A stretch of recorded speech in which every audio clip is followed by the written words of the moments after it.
तो सभी भाइयों एवं बहनों को नमस्कार। स्वागत है आपका आपके अपने चैनल सक्सेस जंक्शन एक कदम सफलता की ओर में। मेरा नाम है अतुल शुक्ला और हम लेकर के आ गए हैं आपके लिए एमपी डिप्टी जेलर, जेल प्रहरी एवं अन्य सभी भर्ती परीक्षाओं की दृष्टि से अति महत्वपूर्ण वीडियो है हिंदी भाषा का प्रैक्टिस सेट नंबर 2, जिसमें आज हम कवर करेंगे हिंदी भाषा उत्पत्ति, हिंदी भाषा का विकास, हिंदी भाषा की बोली एवं उपबोलियों पर आधारित 100 महत्वपूर्ण MCQ। 100 प्रश्न अगर आप ये कवर कर लेते हैं तो इन टॉपिक से इससे बाहर एक भी प्रश्न नहीं जाने वाला है। आपको पता है कल हमने इसकी शॉर्ट थ्योरी करवा दी थी, इन तीनों टॉपिक की शॉर्ट थ्योरी हमने करवा दी थी। तो अगर आपने वीडियो नहीं देखा तो कल वाला वीडियो जा करके देख लेना, वहां पर आपको इसके थ्योरी वाली पूरी वीडियो मिल जाएगी। ठीक है, तो उसको कवर कर लेंगे तो उसके बाद में ये 100 क्वेश्चन लगाएंगे तो आपको और भी आसानी होगी चीजों को समझने में। आगे भी इसी तरह की वीडियो आती रहेगी, इसके लिए आपको वीडियो को लाइक करके और चैनल को सब्सक्राइब कर देना है। ठीक है, चलिए शुरुआत करते हैं और आइए देखते हैं आज का पहला प्रश्न। ये MPESB के द्वारा अब तक जो भी एग्जाम हुए, चाहे वो MPSI हो या फिर MPSI से पहले जो भी एग्जाम हुए हैं, उन सभी परीक्षाओं में से हमने टॉपिक वाइज प्रश्नों को छांट लिया है और आपके लिए हम लेकर के आ गए हैं मेरे भाई। ठीक है, चलिए तो कमेंट बॉक्स में कमेंट कर देना कि ये वीडियो सीरीज आपको पसंद आ रही है कि नहीं, क्योंकि देखो कल जो शॉर्ट थ्योरी वाली हमने वीडियो डाली थी उस पर बहुत कम रिस्पांस आपका मिला है ना। रिस्पांस के आधार पर ही भाई वीडियो आगे आती रहेगी, जैसा आप लाइक करोगे, शेयर करोगे, कमेंट करोगे, उसी आधार पर वीडियो अलग से आएगी, है ना। क्योंकि कोई फीस तो हम आपको ले नहीं रहे हैं आपके लिए, इस क्लास के लिए, है ना, फ्री में आपको प्रोवाइड करा रहे हैं, तो ये आपका फर्ज बनता है कि आप इस वीडियो को लाइक करेंगे और शेयर करेंगे। चलिए पहला प्रश्न देख लीजिए, उत्पत्ति और कालक्रम पर हम शुरू कर रहे हैं। हिंदी की जननी किसे माना जाता है, नहीं हिंदी भाषा का जन्म किससे हुआ है, माता कौन है हिंदी भाषा की। कल इसके बारे में आपको शॉर्ट थ्योरी नोट से बताया था।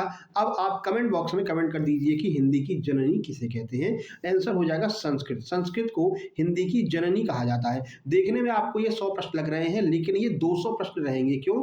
क्योंकि हर एक प्रश्न का एक एक्स्ट्रा फैक्ट आपको बताया जाएगा हर प्रश्न के साथ में, जिससे कि 100 प्रश्न के 200 फैक्ट आपके पास में आ जाएंगे। सही आंसर सी हो जाएगा संस्कृत। देखिए तो संस्कृत को सभी भारतीय आर्य भाषाओं की जननी कहा जाता है। जितने भी भारतीय आर्य भाषाएं हैं इन सब की जननी संस्कृत को ही माना जाता है। कल इसका पूरा कालक्रम हमने आपको थ्योरी में बता दिया था।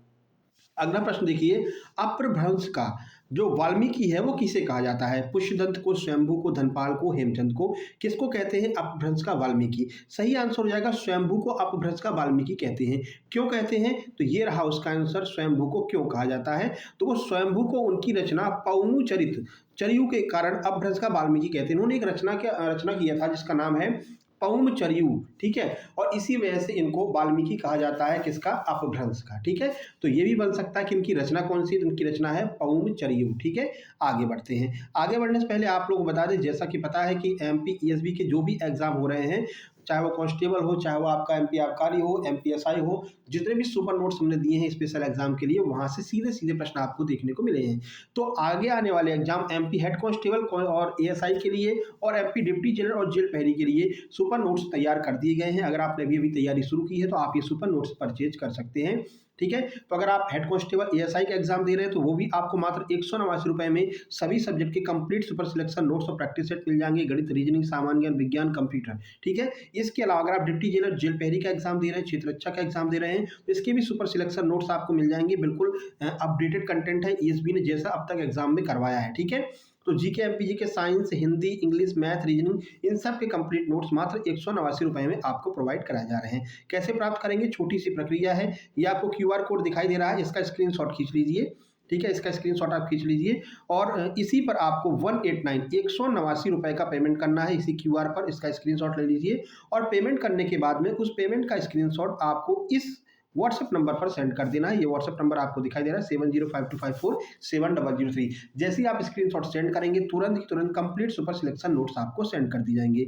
अगर आप इस QR पर पेमेंट नहीं कर पा रहे हैं, कोई दिक्कत नहीं है, आप इसी व्हाट्सएप पर मैसेज कीजिए, सर फोन पे नंबर दे दीजिए, आपको फोन पे नंबर मिल जाएगा, वहां पर भी पेमेंट करके आप अपने नोट्स प्राप्त कर सकते हैं। या फिर आप QR मांगेंगे तो QR भी आपको इसी व्हाट्सएप नंबर पर मिल जाएगा। इसको सेव कर लेना सक्सेस जंक्शन के नाम से मेरे भाई। ठीक है, ये सुपर नोट्स आपकी तैयारी में 4 चांद लगा देंगे। तो जल्दी से ये नोट्स लेकर के ग्रुप में शामिल हो जाइए। जो भी आप नोट्स लेंगे उसके व्हाट्सएप ग्रुप में आपको शामिल कर दिया जाएगा, जहां पर आगे के सारे नोट्स आपको मिलते रहेंगे। ठीक है, चलिए आगे बढ़ते हैं।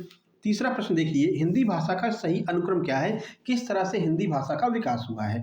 चलिए सीधे आंसर की ओर चलते हैं। सही आंसर सी हो जाएगा। सबसे पहले संस्कृत आई, संस्कृत के बाद में पाली, फिर प्राकृत, फिर अपभ्रंश, उसके बाद में हिंदी का नंबर आया। ठीक है, तो यहाँ पर आप देख सकते हैं किस तरह से हिंदी का विस्तार हुआ है। तो संस्कृत पहले आई, फिर पाली आई, फिर प्राकृत, अपभ्रंश, अवहट्ट, उसके बाद में हिंदी यहाँ पर आई है। चलिए आगे बढ़ लेते हैं और अगला प्रश्न देखते हैं नंबर 4। 4 नंबर का प्रश्न है कि अवहट्ट शब्द का सर्वप्रथम प्रयोग किसने किया था। ये सारे प्रश्न आपको नए मिल रहे हैं और थोड़े से अच्छे लेवल के प्रश्न हैं, क्योंकि अब ईएसबी का लेवल भी बढ़ चुका है और ईएसबी कहता भैया फुल इज्जत चाहिए हमको, है ना। एपटेक नई कंपनी लेकर के आया और उसी लेवल के वो क्वेश्चन भी पूछते हैं। सही आंसर हो जाएगा विद्यापति। विद्यापति को अवहट्ट, मतलब जो अवहट्ट शब्द है इसका सबसे पहले प्रयोग किसने किया था, विद्यापति ने किया था। यहाँ पर आप एक्स्ट्रा फैक्ट देख सकते हैं, विद्यापति ने कीर्ति लता में इसे देसिल बयाना भी कहा है। पूछ सकते हैं भैया विद्यापति ने कीर्ति लता में इस अवहट्ट को क्या कहा है, तो अवहट्ट को देसिल बयाना भी कहा है। ये एक्स्ट्रा फैक्ट भी आपको हम बता दे रहे हैं। अगला, पुरानी हिंदी को प्राकृत भाषा हिंदी, ये शब्द किसने कहा था पुरानी हिंदी को, तो ये पुरानी हिंदी को प्राकृत भाषा हिंदी जो है वो किसने कहा है, रामचंद्र शुक्ल ने कहा है। तो रामचंद्र शुक्ल ने अपभ्रंश को प्राकृत भाषा हिंदी भी कहा है। चलिए आगे बढ़ते हैं, और पुरानी हिंदी को ही अपभ्रंश भी कहा जाता है ना। सौरसैनी अपभ्रंश से कौन सी उपभाषा विकसित हुई है। इनमें से 4 ऑप्शन दिए गए हैं, बताइए कौन सी उपभाषा सौरसैनी से विकसित हुई है। सही आंसर हो जाएगा ऑप्शन नंबर सी, पश्चिमी हिंदी जो है वो सौरसैनी से विकसित हुई है। तो पश्चिमी हिंदी, राजस्थानी, गुजराती, ये तीनों जो है सौरसैनी से निकली हुई हैं। लेकिन यहाँ पर अपन को ऑप्शन में केवल पश्चिमी हिंदी दिख रहा है, तो पश्चिमी हिंदी अपना आंसर हो जाएगा। इनका पश्चिमी हिंदी का निर्माण सौरसैनी अपभ्रंश से हुआ है। आगे बढ़ते हैं, अर्धमागधी अपभ्रंश से किस उपभाषा का विकास हुआ है। तो अर्धमागधी से कौन निकला है, पूर्वी हिंदी जो है वो अर्धमागधी से निकली है। ठीक है, तो ध्यान रखना पूर्वी हिंदी के अंतर्गत कौन कौन सी बोलियां आती हैं, अवधी, बघेली, छत्तीसगढ़ी। आपको हमने एक ट्रिक भी बताई थी, पूर्वी ABC, ऐसे याद रखेंगे तो याद रहेगा। पूर्वी हिंदी से अवधी, बघेली, छत्तीसगढ़ी 3 भाषाएं निकली हैं और ये कौन से अपभ्रंश से बनी है, तो ये अर्धमागधी अपभ्रंश से बनी है। आगे बढ़ते हैं, मागधी अपभ्रंश से कौन सी भाषा विकसित हुई है, मागधी से। 4 ऑप्शन आपके सामने हैं। प्रश्न का सही आंसर हो जाएगा मागधी से जो निकली है वो है मगही। ठीक है, तो मगही जो अब बोली है वो मागधी से निकली हुई है।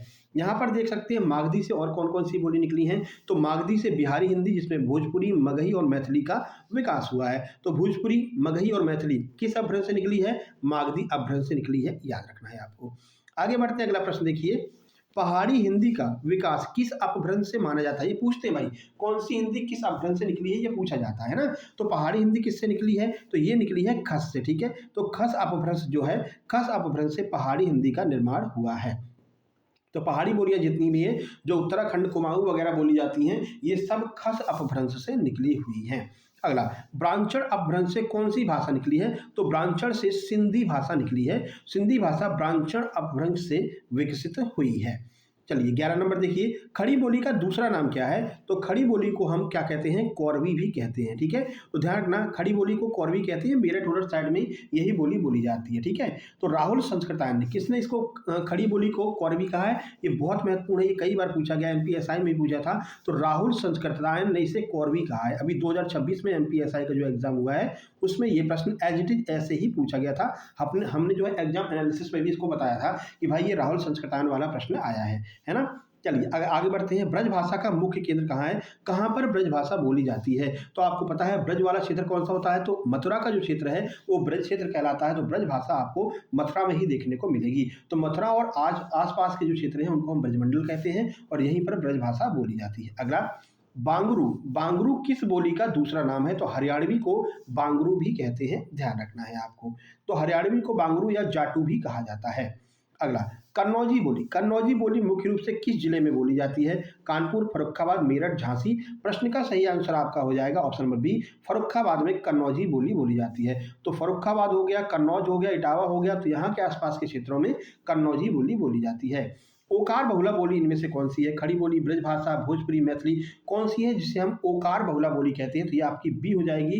ब्रजभाषा जो है ये ओकार बहुला होती है। कैसे होती है वो देख लीजिए। तो ब्रजभाषा में शब्दों के अंत में ओ की प्रधानता होती है, जैसे गयो, भयो, आनंद के आनंद भयो, जय कन्हैया लाल की, भयो शब्द आता ना, तो जो लास्ट में ओ शब्द अगर आपको दिखाई दे रहा है तो वो ओकार बहुला होती है और स्पेशली जो ब्रजभाषा है वो ओकार बहुला कहलाती है। अगला है अवधी बोली। अवधी बोली का विकास किस अपभ्रंश से हुआ है? तो अवधी बोली का जो विकास है वो अर्धमागधी अपभ्रंश से हुआ है। ये भी बहुत बार पूछा गया है। पूर्वी हिंदी का जितना भी भाषाएं पूर्वी हिंदी की हैं वो अर्धमागधी से बनी हुई हैं। कैसे? अभी आपको बताया था, पूर्वी एबीसी, पूर्वी एबीसी, अवधी बघेली छत्तीसगढ़ी अर्धमागधी से निकली है। ठीक है। अगला, रामचरितमानस की भाषा क्या है? ब्रजभाषा, अवधी, खड़ी या फिर संस्कृत? प्रश्न का सही आंसर हो जाएगा बी, यानी कि अवधी जो है वो रामचरितमानस की मुख्य भाषा अवधी है। किसने लिखा है रामचरितमानस? तो रामचरितमानस तुलसीदास ने लिखा है। और बैसवाड़ी भी कहते हैं, अवधी को ही बैसवाड़ी कहते हैं या फिर आप अवधी भी कह सकते हैं। तो तुलसीदास ने इसे बैसवाड़ी या फिर अवधी में लिखा है। बघेली बोली का केंद्र कहाँ पर है? कहाँ पर बघेली बोली बोली जाती है? लखनऊ, रीवा, इंदौर, भोपाल? प्रश्न का सही आंसर हो जाएगा जो बघेलखंड का क्षेत्र है, रीवा वाला जो क्षेत्र है, वहां पर बघेली बोली बोली जाती है। तो रीवा, सतना, शहडोल ये एमपी के जिले हैं, तो यहां से आपके एग्जाम में जरूर प्रश्न पूछा जाएगा। तो रीवा वाला जो क्षेत्र है वहां पर बघेली बोली बोली जाती है। स्पीड थोड़ी सी तेज रखेंगे, प्रश्नों की संख्या 100 है ना, तो जल्दी से ये पूरे 100 प्रश्न हो जाएं। इससे बाहर एक भी प्रश्न नहीं जाएगा मेरे भाई, ठीक है, इस टॉपिक से, तीनों टॉपिक से। चलिए, अगला कौन सा टॉपिक लेकर के आना है हिंदी का, वो आप कमेंट बॉक्स में कमेंट कर देना। और अगली वीडियो कौन सी लेकर के आए, इंग्लिश की लेकर के आए, किसकी लेकर के आए, साइंस की लेकर के आए, ये भी आप कमेंट में कमेंट करना। भोजपुरी भाषा का शेक्सपियर किसे कहा जाता है? विद्यापति, भिखारी ठाकुर, राहुल संस्कृतान या फिर कबीर? अभी कल हमने थ्योरी वाली क्लास में बताया था कि भिखारी ठाकुर को भोजपुरी भाषा का शेक्सपियर कहा जाता है। थ्योरी क्लास कल वाली देख लेना, ठीक है। तो भिखारी ठाकुर को उनके लोक नाटकों के कारण यह उपाधि दी गई है। आगे बढ़ते हैं। मैथिली बोली के प्रसिद्ध कवि कौन है? सूरदास, तुलसीदास, विद्यापति, बिहारी? सही आंसर हो जाएगा विद्यापति। विद्यापति जो है वो मैथिली बोली के प्रसिद्ध कवि हैं। और विद्यापति को ही मैथिल कोकिल भी कहा जाता है, ध्यान रखना। प्रश्न पूछा जाता है, एसआई में पूछा गया था, मैथिल कोकिल किसे कहते हैं? तो विद्यापति को मैथिल कोकिल कहते हैं। मारवाड़ी बोली राजस्थान के किस भाग में बोली जाती है? तो ये पश्चिमी भाग में, जो पश्चिमी भाग है राजस्थान का, वहां पर आपको मारवाड़ी बोली सुनने को मिलती है। तो पश्चिमी भाग कौन सा है? जोधपुर जैसलमेर का जो क्षेत्र है, जोधपुर जैसलमेर का जो क्षेत्र है, मारवाड़ी का क्षेत्र कहलाता है। मेवाती किस क्षेत्र की बोली है? तो ये उत्तरी राजस्थान की बोली है। उत्तरी राजस्थान यानी कि अलवर, भरतपुर और जो ये वाला एरिया है उसे हम मेवात कहते हैं और यहाँ की बोली को मेवाती कहते हैं।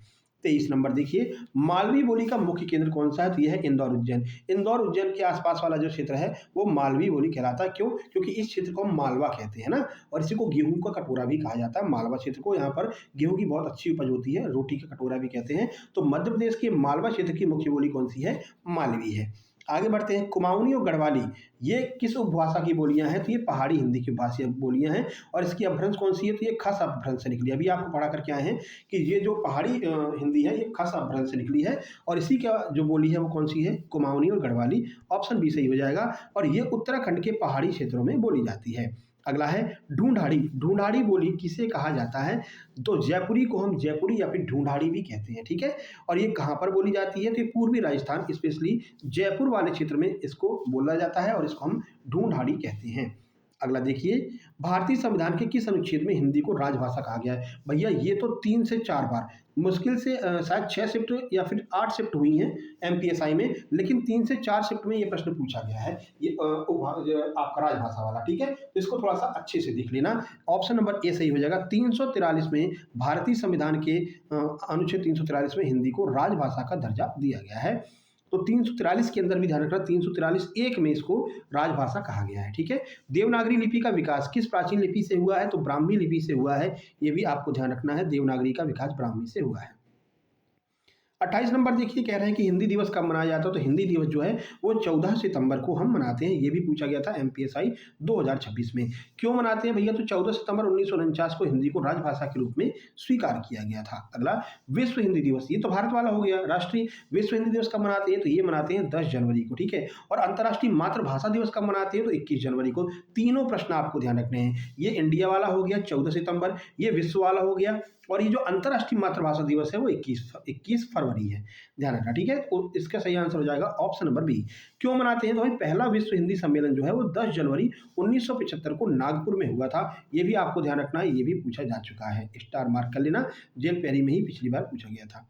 नंबर 30, संविधान की 8वीं अनुसूची में कुल कितनी भाषाएं हैं? तो कुल 22 भाषाएं संविधान की 8वीं अनुसूची में हैं। और जब संविधान बना था तब कितनी थी? तब 14 भाषाएं थी। बाद में समय समय पर इसका जो है संशोधन करके अन्य भाषाएं इसमें जोड़ी जाती रही, ठीक है। तो 22 भाषाएं हैं, यह आपको ध्यान रखना है। चलिए आगे आगे बढ़ते भाई।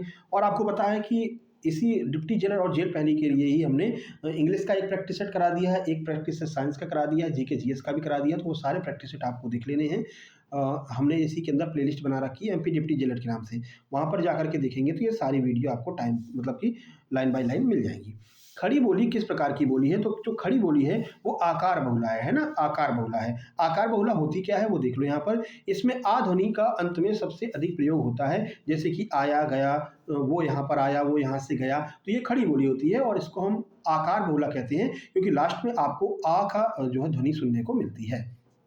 32 नंबर, ब्रजभाषा की उत्पत्ति किस अपभ्रंश से हुई है, तो ब्रजभाषा की उत्पत्ति जो है वो सौर सैनी अपभ्रंश से हुई है, ये आपको ध्यान रखना है। और ब्रजभाषा कैसी है, ओकार बहुला है ना, गयो, अयो, ये सब ओकार बहुला है। अगला 33 नंबर देखते हैं, भाई किस विद्वान ने अवधि को पुरानी हिंदी की संज्ञा दी है, तो बाबूराम सक्सेना ने अवधि को पुरानी हिंदी कहा है, ये आपको ध्यान रखना है। ठीक है, और इन्होंने अवधि के विकास पर महत्वपूर्ण जोर दिया था। 34 नंबर, बिहारी हिंदी का नाम किस विद्वान ने दिया है, तो भाई बिहारी हिंदी जॉर्ज ग्रियर्सन ने बिहारी हिंदी नाम दिया है। ग्रियर्सन ने ही हिंदी क्षेत्र की बोलियों का वर्गीकरण भी किया था, तो जॉर्ज ग्रियर्सन ने ही हिंदी क्षेत्र की बोलियों का वर्गीकरण किया, और बिहारी हिंदी को बिहारी हिंदी नाम किसने दिया है, जॉर्ज ग्रियर्सन ने। अगला, छत्तीसगढ़ी बोली किस उपभाषा के अंतर्गत आती है, तो आपको पता है छत्तीसगढ़ी किसके अंतर्गत आती है, पूर्वी के अंतर्गत, बताया ना अभी, पूर्वी एबीसी अवधि बघेली छत्तीसगढ़ी। ठीक है, चलिए आगे बढ़ते हैं। अगला देखिए, हिंदी शब्द किस भाषा का है, तो आप सबको पता है जो हिंदी शब्द है वो फारसी भाषा का है, तो हिंद शब्द से इसकी उत्पत्ति हुई है और ये फारसियों के द्वारा दिया गया था। आगे बढ़ते हैं, नागरी लिपि सुधार समिति के संयोजक कौन थे, तो ये थे काका कालेलकर। ठीक है, तो काका कालेलकर का नाम ध्यान रखना है। 1935 में इंदौर के अधिवेशन में, इंदौर में अधिवेशन हुआ था, क्योंकि ये एमपी में हुआ था तो आपके लिए महत्वपूर्ण है। इंदौर अधिवेशन में काका कालेलकर को जो है संयोजक बनाया गया था और इन्होंने नागरी लिपि सुधार समिति के संयोजक के रूप में कार्य किया था। चलिए 38, संविधान के किस अनुच्छेद में हिंदी के प्रचार प्रसार के लिए निर्देश जारी किए गए थे, तो आर्टिकल 351 में हिंदी के प्रचार प्रसार के बारे में बताया गया है। ये भी एमपीएसआई में पूछा गया, 3 से 4 शिफ्ट में ये भी पूछा गया अभी 2026 वाले एग्जाम में। ठीक है, अनुच्छेद 351 हिंदी के विकास के लिए कर्तव्य को बताता है। आगे, हिंदी की कितनी उपभाषाएं होती हैं, तो भाई हिंदी की कुल 5 उपभाषाएं होती हैं, ध्यान रखना है आपको। ये कौन कौन सी हैं, आइए देख लेते हैं। तो पश्चिमी हिंदी हो गई, पूर्वी हिंदी हो गई, राजस्थानी हो गई, पहाड़ी हो गई, बिहारी हो गई, ये 5 हिंदी की उपभाषाएं होती हैं, उपबोलियां होती हैं। नंबर 40, हिंदी प्रदेश में कुल कितनी बोलियां बोली जाती हैं, तो 18 बोलियां टोटल बोली जाती हैं। ये भी कल आपको हमने थ्योरी वाली वीडियो में बताया था, है ना। तो मानक तौर पर 5 उपभाषा और 18 बोलियां हैं, तो ध्यान रखना कितनी उपभाषाएं हैं, 5 उपभाषाएं, कितनी बोलियां हैं, 18 बोलियां हैं। आगे बढ़ते हैं, 41 देखिए, उर्दू भाषा की उत्पत्ति किस बोली से हुई है, तो खड़ी बोली से उर्दू भाषा की उत्पत्ति हुई है। ठीक है, उर्दू खड़ी बोली के रेखता रूप से विकसित हुई है। ये प्रश्न भी कई बार पूछ लेते हैं, ये थोड़ा सा डिटेल में जाकर के प्रश्न बनता है भाई, उर्दू जो है वो खड़ी बोली की किस रूप से विकसित हुई है, तो रेखता रूप से विकसित हुई है।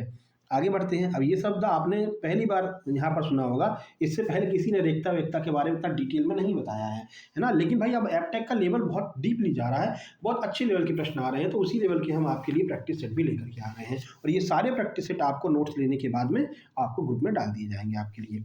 चलिए, दक्खनी हिंदी का दूसरा नाम क्या है, तो दक्खनी हिंदी को हम हिंदवी भी कहते हैं। दक्षिण में बोली जाने वाली प्राचीन हिंदी को हिंदवी भी कहा जाता है।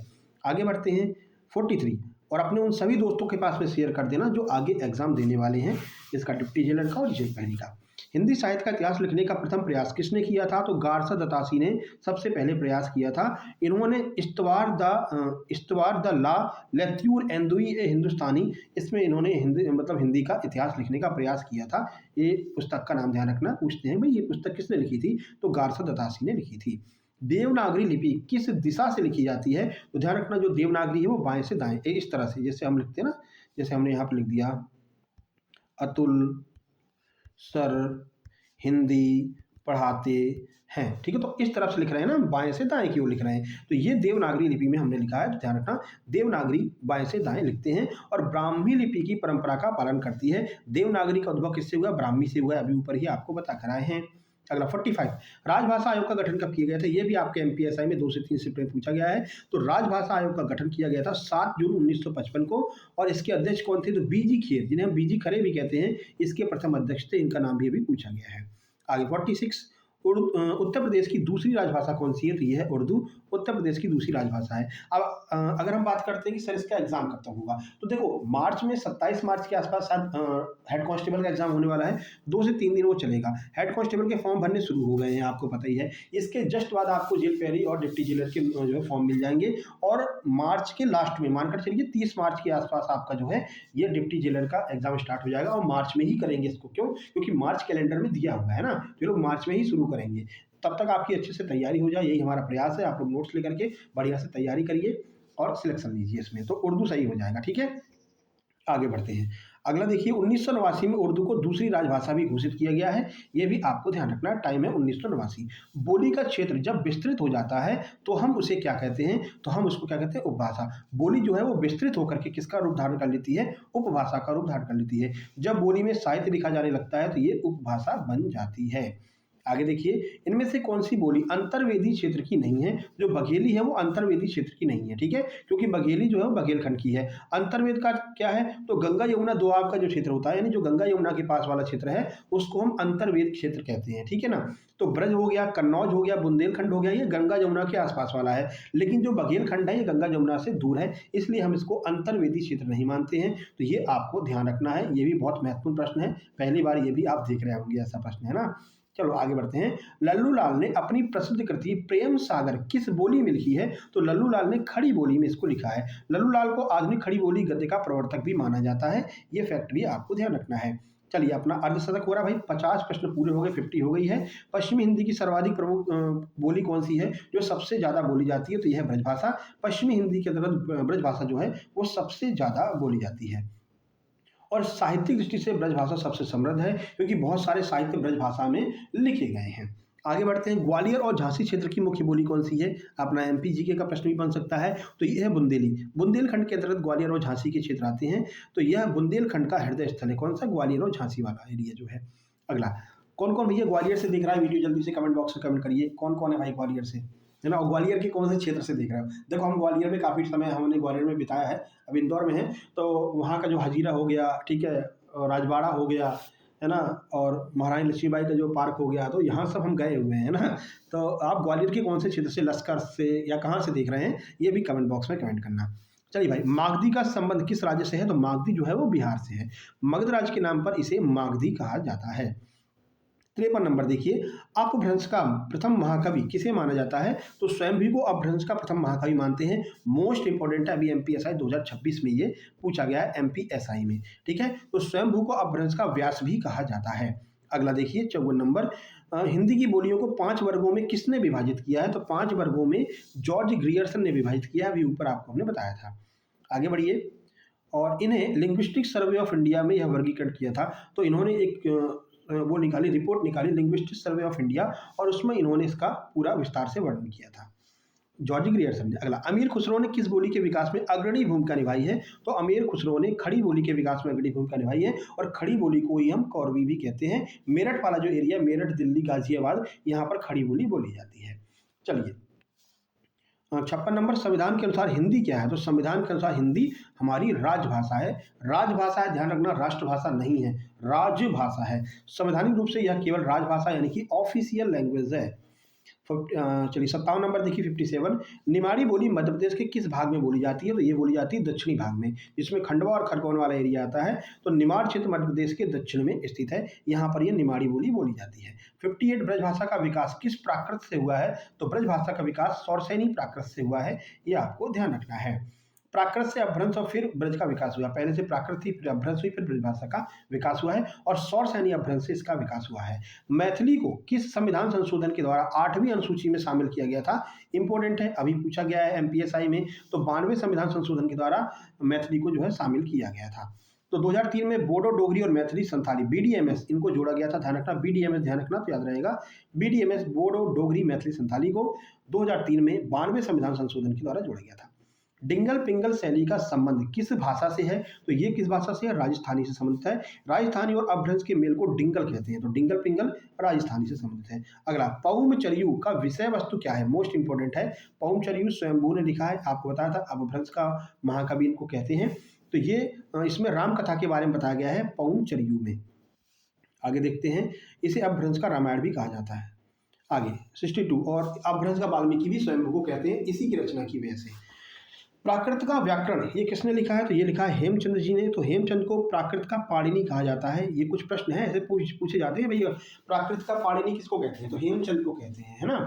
और अपभ्रंश का वाल्मीकि किसे कहते हैं? तो स्वयंभू को कहते हैं। क्यों कहते हैं? पौंचर्यू लिखा है इन्होंने, जिसे हम अपभ्रंश का रामायण भी कहते हैं, इस वजह से उनको वाल्मीकि कहते हैं। तो ये सारे एक दूसरे से कनेक्टेड हैं। 63 हिंदी भाषा का रूप क्या है? तो हिंदी भाषा का रूप है हिंदी उर्दू मिश्र, ठीक है। तो गांधी जी हिंदुस्तानी मिश्रित भाषा के समर्थक थे, क्योंकि गांधी जी ये चाहते थे कि हिंदू मुस्लिम एक साथ मिलकर के रहें, इसलिए इसको हम हिंदुस्तानी भाषा कहते हैं। क्या कहते हैं? हिंदुस्तानी भाषा। पूछेंगे भाई हिंदुस्तानी भाषा क्या है? तो हिंदी और उर्दू इनके मिश्रित रूप को हिंदुस्तानी भाषा कहते हैं। गांधी जी ने इसका समर्थन किया था। 64 मध्यकाल में काव्य भाषा के रूप में सर्वाधिक प्रचलित भाषा कौन सी है? तो यह है ब्रज भाषा। काव्य भाषा के रूप में ब्रज भाषा सबसे ज़्यादा प्रचलित है। ब्रज भाषा में बहुत सारे काव्य लिखे गए हैं। तो भक्ति काल और रीत काल में ब्रज भाषा का प्रभुत्व रहा है। चलिए 65 सौरसैनी नाम किस प्राचीन जनपद के नाम पर पड़ा है? तो सूरसेन। सूरसेन जो मथुरा वाला एरिया था ना, तो देखो ब्रज भाषा का जन्म ही यहीं से हुआ है ना। चलिए आगे बढ़ते हैं। तो 20 का आंसर हो जाएगा सूरसेन मथुरा। तो सूरसेन जनपद की भाषा सौरसैनी कहलाई थी। नंबर 66 देखिए, देख लो चालू है कि नहीं। हाँ चल तो रहा है, ठीक है। पता चला कि पूरा रिकॉर्ड कर दिया और चल ही नहीं रहा था। चलो, हिंदी भाषा की विशिष्ट बोली ब्रज भाषा किस रूप में सबसे अधिक प्रसिद्ध हुई है? जो ब्रज भाषा है वो काव्य भाषा के रूप में प्रसिद्ध हुई है, क्योंकि ब्रज भाषा में बहुत सारे काव्य लिखे गए हैं। इसे साहित्य की भाषा के रूप में वैश्विक ख्याति मिली है। ब्रज भाषा में आपको पता, देखिए मतलब कि जो सूरदास हैं, रैदास हैं, इन लोगों ने ब्रज भाषा में, मीराबाई हैं, ब्रज भाषा में बहुत सारे साहित्य लिखे हैं। आगे बढ़ते हैं। बघेली बोली का विकास किस उपभाषा से हुआ है? पश्चिमी हिंदी से, पूर्वी से, राजस्थानी से, बिहारी से। तो अभी बताया था पूर्वी एबीसी, यानी कि अवधी बघेली छत्तीसगढ़ी। तो अवधी बघेली और छत्तीसगढ़ी पूर्वी हिंदी का हिस्सा है, ध्यान रखना है। साहित्यिक अपभ्रंश को पुरानी हिंदी किसने कहा है? तो ये चंद्रधर शर्मा गुलेरी ने साहित्यिक अपभ्रंश को पुरानी हिंदी कहा है। गुलेरी जी ने सबसे पहले इस संज्ञा का प्रयोग किया था। आगे बढ़ते हैं। 69 नंबर खड़ी बोली शब्द का प्रयोग सबसे पहले किसने किया? भारतेंदु लल्लूलाल सदल या फिर राजा शिव प्रसाद? सही आंसर हो जाएगा लल्लूलाल, ऑप्शन बी। लल्लूलाल ने प्रेम सागर की भूमिका में इसका उल्लेख किया है। प्रेम सागर लिखा और इन्होंने खड़ी बोली शब्द का सबसे पहले प्रयोग किया था। हिंदी का प्रथम समाचार पत्र उदंड मार्तंड किस बोली में लिखा गया है? तो ये लिखा गया है खड़ी बोली में, और ये मध्य देशी भाषा कहलाती है। तो ये लिखा कब गया था? 1826 में जुगल किशोर शुक्ल के द्वारा कलकत्ता से इसको प्रकाशित किया गया था, उदंड मार्तंड। अगला, अपभ्रंश शब्द का व्याकरणात्मक प्रयोग सबसे पहले किसने किया है? ये पतंजलि ने अपभ्रंश शब्द का व्याकरण में प्रयोग किया है। पतंजलि ने अपने महाभाष्य में संस्कृत के मानक शब्दों से हटकर बोले जाने वाले शब्दों को क्या कहा? अपभ्रंश कहा। जो संस्कृत में नहीं बोले जाते हैं उनको अपभ्रंश इन्होंने कहा है। भरत मुनि ने नाट्य शास्त्र में अपभ्रंश को क्या नाम दिया है? तो भरत मुनि ने विभिष्ट नाम दिया है अपभ्रंश को। तो भरत मुनि ने लोक भाषाओं के लिए देश भाषा और व्याकरण से च्युत यानी व्याकरण से अलग शब्दों के लिए विभिष्ट शब्द का प्रयोग किया है। आगे बढ़ते हैं। यहाँ से थोड़े से कठिन प्रश्न और हाई लेवल के स्टार्ट हो गए हैं, जो स्पेशली एमपीपीएससी मेंस में पूछे जाते हैं। उद्दामत, स्टोक, मंथर, ये 3 अवस्थाएं किस विद्वान ने अपभ्रंश की बताई हैं? तो मार्कंडेय ने 3 अवस्थाएं बताई हैं। मार्कंडेय ने अपने ग्रंथ प्राकृत सर्वस्व में अपभ्रंश के ये तीनों भेद बताए हैं। आगे बढ़ते हैं। अवहट्ट को अपभ्रंश का अपभ्रंश किसने कहा है? तो अवहट्ट को अपभ्रंश का अपभ्रंश किसने कहा है? डॉक्टर सुनीत कुमार चटर्जी ने। ध्यान रखना है आपको, ठीक है। देखिए, तो पुरानी हिंदी और अपभ्रंश के बीच की जो संक्रांतिकालीन भाषा थी उसको किसने बताया है? तो उसको चटर्जी ने ये नाम दिया है। क्या नाम दिया है? उन्होंने कहा है क्या? सुनीत कुमार चटर्जी ने इसको अवहट्ट को अपभ्रंश का अपभ्रंश कहा है। 75 किस अपभ्रंश को प्राकृत और हिंदी के बीच की कड़ी माना जाता है? तो प्राकृत और हिंदी के बीच की कड़ी अवहट्ट को मानते हैं, ठीक है। तो प्राकृत के बाद में अवहट्ट, अवहट्ट के बाद में हिंदी। देखिए, तो अवहट्ट का कालखंड 900 से लेकर के 1100 ईस्वी तक माना जाता है, जहां से आधुनिक भाषाओं के लक्षण दिखने लगते हैं। आगे 76 खड़ी बोली को वर्नाकुलर हिंदुस्तानी, ये शब्द किसने दिया? ये जॉर्ज ग्रियर्सन ने खड़ी बोली को वर्नाकुलर हिंदुस्तानी कहा है।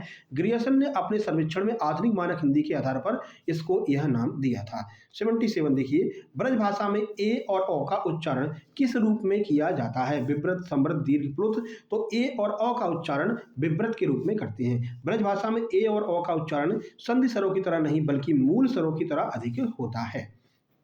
आगे देखिए, बांगरू बोली पर किस भाषा का सर्वाधिक प्रभाव देखने को मिलता है? तो पंजाबी और राजस्थानी का सर्वाधिक प्रभाव बांगरू पर देखने को मिलता है। हरियाणा के पंजाब और राजस्थान सीमा से सटे होने के कारण बांगरू, जिसे हम हरियाणवी कहते हैं, इन दोनों का गहरा असर देखने को मिलता है। अगला, नए या फिर ने परसर्ग का प्रयोग किस बोली में बिल्कुल नहीं होता है? तो अवधी बोली में आपको ने या फिर नए उपसर्ग देखने को नहीं मिलता है।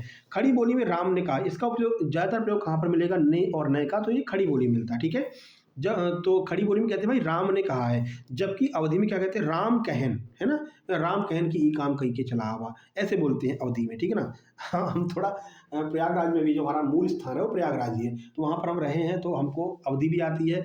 ठीक है, और अपनी ब्रज भाषा भी आती है। ठीक है, क्योंकि हमारा जो चंबल वाला एरिया है, चंबल में अपन रहे हैं मुरैना जिले से, तो वहाँ की भाषा भी हमको आती है। हिंदी इंग्लिश तो आती ही आती है भाई, अपने में भी भैया बहुत सारी भाषाएं आती, कह सकते हैं भैया अपन को इतनी सारी भाषाएं आती हैं। ठीक है, चलो, तो बुंदेली बोली की जो उपबोली है वो कौन सी है? तो बुंदेली की जो उपबोली है वो पवारी और लोधांती है। ठीक है, पवारी और लोधांती बुंदेली बोली की उपबोली है। तो पवारी, लोधांती और भदावरी बुंदेली बोली की स्थानीय शाखाएं हैं। ध्यान रखना भाई, बहुत जब डीप में प्रश्न बनाते हैं तो यहाँ से बनाते हैं कि भाई बुंदेली बोली की बोली कौन सी है? तो पवारी हो गई, लोधांती हो गई, भदावरी हो गई।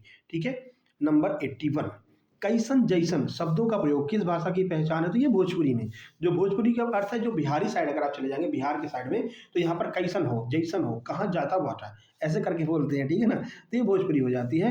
तो ये दोनों शब्द जो है वो भोजपुरी के शब्द हैं, अवधि के नहीं है, ध्यान रखना, ये भोजपुरी के हैं। आगे, ए ध्वनि आई के रूप में उच्चारण अगर होने लगे, यानी ए ध्वनि का उच्चारण अगर आई के रूप में होने लगे, तो ये बिहारी हिंदी में बदल जाती है, विशेष करके ये भोजपुरी बनती है। अगला, पद्मावत, जो जायसी ने लिखा है कि भाषा को ठेठ अवधि, ये किसने कहा है? तो ठेठ अवधि रामचंद्र शुक्ल जी ने कहा है। पद्मावत जो मलिक मोहम्मद जायसी ने लिखा है, उसकी जो भाषा है उसको ठेठ अवधि कहा है। किसने?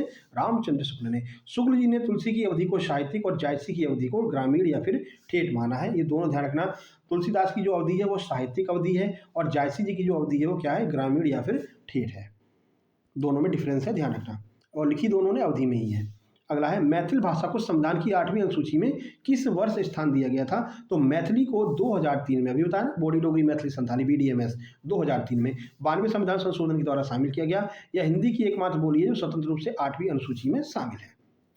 आगे, मगही बोली का मुख्य आधार केंद्र कौन सा है? तो मगही कहाँ पर बोली जाएगी भाई? तो गया और पटना। ठीक है ना, जो मगध वाला एरिया है वहाँ पर बोली जाएगी। ठीक है, तो गया और पटना में। तो मगध की प्राचीन राजधानी के आसपास बोली जाने वाली बोली के कारण इसको हम क्या कहते हैं? मगही इसका नाम पड़ गया है। 85, बघेली बोली को दक्षिण अवधि, ये किसने कहा है? तो डॉक्टर बाबूराम सक्सेना ने बघेली बोली को दक्षिण अवधि कहा है।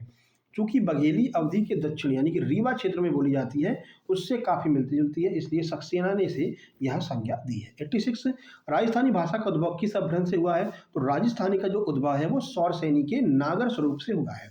सौरसैनी अपभ्रंश का जो नागर रूप है, गुजरात राजस्थान में जो प्रचलित है, उससे इसका विकास हुआ है। चलिए, पिंगल भाषा ये किसका मिश्रण है? तो अपभ्रंश और ब्रज भाषा का, अपभ्रंश और ब्रज भाषा का जो मिश्रण है वो पिंगल भाषा कहलाती है। पिंगल को कोमल शब्दावली माना जाता है, जबकि डिंगल को कठोर या फिर कठोर माना जाता है, क्योंकि डिंगल कहाँ पर है? तो अपभ्रंश के साथ में अगर राजस्थानी मिल जाएगी तो डिंगल हो जाएगी, अपभ्रंश के साथ में ब्रजभाषा मिल जाएगी तो पिंगल हो जाएगी। ठीक है, ये भी दोनों का डिफरेंस याद रखना है। गढ़वाली बोली की सबसे प्रमुख विशेषता क्या है? तो गढ़वाली बोली में क्या विशेषता है? तो ड़ा कार की प्रधानता रहती है। गढ़वाली में अड़ा शब्द बार बार आता है। तो पहाड़ी बोलियों में विशिष्ट ध्वनियां होती हैं, उन्हें मैदानी बोलियों से अलग करती हैं। जैसे कि गढ़वाली क्षेत्र जो है, जो पहाड़ी क्षेत्र है, जिसमें अड़ा बार बार आएगा, तो ये पहाड़ी बोली का हिस्सा हो जाती है। ढूंढाड़ी जयपुरी का संबंध राजस्थान के किस क्षेत्र से है? तो ये पूर्वी राजस्थान से है, स्पेशली जयपुर में ढूंढाड़ी बोली जाती है। 90 नंबर देखिए, जयपुर, अजमेर, किशनगढ़, ये ढूंढाड़ी का एरिया हो जाएगा। मेवाती बोली किस जनजाति या वर्ग से विशेष रूप से संबंधित है? तो मेवाती जो है वो मेव जाति से संबंधित है। मेव जाति के बाहुल्य के कारण इस क्षेत्र को मेवात और भाषा को मेवाती कहते हैं। 91, देवनागरी लिपि में सुधार के लिए आ की 12 खड़ी का सुझाव किसने दिया था? तो ये सावरकर बंधु ने कहा था, भाई देवनागरी में सुधार करना है तो छोटे आ की 12 खड़ी भी बनाइए, तो ये सावरकर बंधु ने कहा था। लिपि को सरल बनाने के लिए सावरकर बंधुओं ने छोटी आँखी 12 खड़ी तैयार की थी, जिसका समर्थन काका कालेलकर ने भी किया था। इन्होंने समर्थन किया था, लेकिन सुझाव किसने दिया था? सावरकर बंधु ने। 92, संविधान के किस भाग में राजभाषा का वर्णन किया गया? मोस्ट इंपोर्टेंट, अभी MPSI में पूछा गया है, तो भाग 17 में राजभाषा का वर्णन किया गया है। भाग 17 के अध्याय 1 से 4 तक जो अनुच्छेद 343 से 351 तक है, राजभाषा का वर्णन किया गया है। राजभाषा आयोग 1955 में अध्यक्ष कौन थे? तो ये थे बीजी खरे। कहाँ पर है? ये रहे ऑप्शन ए में। ठीक है, तो बाल गंगाधर खेर की अध्यक्षता में प्रथम आयोग का गठन हुआ था। ये एमपीएसआई में यहाँ से बहुत प्रश्न पूछा है ना, स्पेशली हिंदी के जो इतिहास है वहाँ से एमपीएसआई में प्रश्न बने थे, जो हम अभी ये करा रहे हैं, यहाँ से हर शब्द में प्रश्न बने थे। तो ये आपके लिए वीडियो महत्वपूर्ण है, शेयर कर देना सभी दोस्त के पास में, ऐसा मत करना अकेले पढ़ करके छोड़ दो, है ना। चलिए, हिंदी को राष्ट्रभाषा बनाने का विचार सबसे पहले कहाँ से उदित हुआ था? तो ये बंगाल से उदित हुआ था। बंगाल से कहा गया भाई इसको राष्ट्रभाषा बना दो। राजा राम मोहन राय और केशव चंद्र सेन जैसे बंगाल के मनीषियों ने हिंदी को अखिल भारतीय भाषा बनाने का सुझाव दिया। 95 अंतर्राष्ट्रीय मातृभाषा दिवस कब मनाते हैं? तभी आपको बताया 21 फरवरी को अंतर्राष्ट्रीय मातृभाषा दिवस मनाते हैं। यूनेस्को द्वारा 1999 में इसकी घोषणा की गई थी। खड़ी बोली में खड़ी शब्द का अर्थ खरी, शुद्ध, ये किसने माना है? तो ये अब्दुल हक ने कहा कि भाई खड़ी बोली में जो खड़ी शब्द है ना, इसका अर्थ होता है शुद्ध बोली। ठीक है, तो कुछ विद्वान इसे खरी यानी शुद्ध, खरी खोटी सुनाने वाली या स्पष्ट भाषा भी कहते हैं। 97 किस विद्वान ने हिंदी को गंवारू बोली कहा है? तो हिंदी को गंवारू सर सैयद अहमद खान ने कहा है। ठीक है, ध्यान रखना है। अगला, हिंदी उर्दू विवाद के समय उन्होंने हिंदी की प्रति नकारात्मक दृष्टिकोण अपनाते हुए इसे गंवारों की बोली कहा था, सर सैयद अहमद खान ने। 98 मध्य प्रदेश की निमाड़ी बोली पर किस भाषा का गहरा प्रभाव देखने को मिलता है? तो निमाड़ी पर आपको मराठी जो भाषा है उसका प्रभाव देखने को मिलता है। क्यों? क्योंकि महाराष्ट्र से लगा हुआ एरिया है ना निमाड़ का एरिया, तो महाराष्ट्र की सीमा से लगे होने के कारण निमाड़ी में मराठी के क्रिया रूप और शब्द देखने को मिलते हैं। पश्चिमी हिंदी और पूर्वी हिंदी के बीच कौन सी भाषा है? तो ये बुंदेली। बुंदेली भाषा जो है वो पश्चिमी और पूर्वी हिंदी के बीच की भाषा है। भौगोलिक रूप से यह मिलन स्थल है जहाँ दोनों के लक्षण दिखाई देते हैं। और 100 नंबर का प्रश्न जो कि आपका आखिरी प्रश्न है वो ये है कि भाई हिंदी भाषा के विकास के लिए केंद्रीय निदेशालय की स्थापना कब की गई थी? 1960 में केंद्रीय निदेशालय की स्थापना की गई थी। देखिए, तो शिक्षा मंत्रालय के अधीन 1 मार्च 1960 को इसकी स्थापना की गई थी, केंद्रीय निदेशालय की। ठीक है, बाकी वीडियो को लाइक कर दीजिए, शेयर कर दीजिए और सब्सक्राइब भी कर लीजिए। बाकी यहाँ पर आप देख सकते हैं जिन लोगों ने हमारे नोट्स लिए थे एमपी पुलिस कांस्टेबल में, रिजल्ट आया, बढ़िया नंबर आए 85 नंबर, और इन्होंने हमारे नोट्स लिए थे, देख रहे हैं आप, मध्य प्रदेश पुलिस भर्ती 2025 85 नंबर, बड़ी मेहनत से इन्होंने खुद भी लिखा है। सर धन्यवाद, आपने बहुत अच्छा पढ़ा है, एमपी तो पूरी की पूरी फंसी थी, ये आप देख सकते हैं, स्क्रीनशॉट है व्हाट्सएप का। ठीक है, इनके बीएसएफ में इनका सिलेक्शन ऑलरेडी हो चुका है। सर आपके नोट्स बहुत हेल्पफुल रहे, एसआई और कांस्टेबल दोनों एग्जाम के लिए इन्होंने नोट्स लिए थे। इसके बाद इनके 81 नंबर आए, इन्होंने भी हमारे नोट्स लिए थे एमपी पुलिस कांस्टेबल के। तो आप लोग भी जल्दी से डिप्टी जेलर और जेल प्रहरी के नोट्स लेकर के ग्रुप में शामिल हो जाइए और बढ़िया से अपना फाइनल सिलेक्शन लीजिए। ठीक है, तो मिलते हैं नेक्स्ट वीडियो में। अगली वीडियो जो है वो हम एमपी हेड कांस्टेबल के लिए कंप्यूटर की वीडियो लेकर के आने वाले हैं। ठीक है, उसके बाद में आपको कौन सी वीडियो चाहिए अपने एग्जाम के लिए वो आप कमेंट बॉक्स में कमेंट कर देंगे। ठीक है भाई, चलो मिलते हैं नेक्स्ट वीडियो में, तब तक के लिए नमस्कार, धन्यवाद।